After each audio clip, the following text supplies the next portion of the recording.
which rules out that behavior or gets rid of it.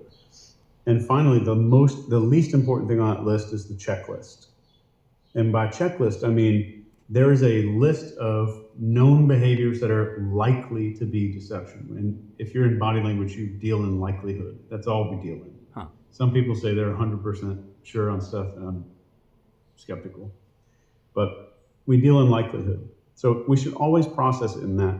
So someone licking their lips or moving a certain way, if it's on a checklist, does not mean that it's deceptive. Because what if they do it all the time?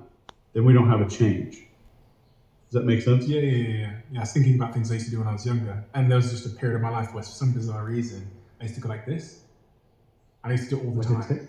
It was almost like a tick, yeah. Do you know what's really weird? I think this sounds like a really crazy thing to say, but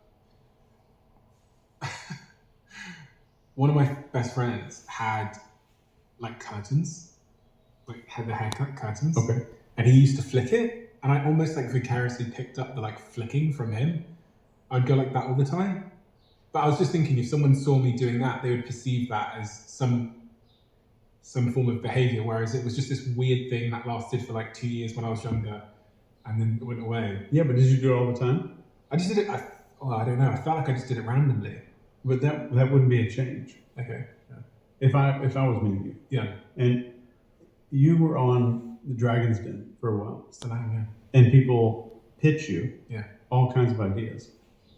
That just having somebody on the show or just having those skills with you could see through a lot of those people. And whether or not they're being honest about what they're pitching, they're confident about what they're pitching. And you could look at a show like Shark Tank, and I can watch any episode of Shark Tank and look who's blinking the least. They're going to be the first to make an offer 99% of the time, because they're the most focused on what's going on. They're personally invested. So that's fascinating, is that you could just look at one or two things and predict stress or focus. And just being able to do that, if you just took that one thing away from this, that would be a superpower.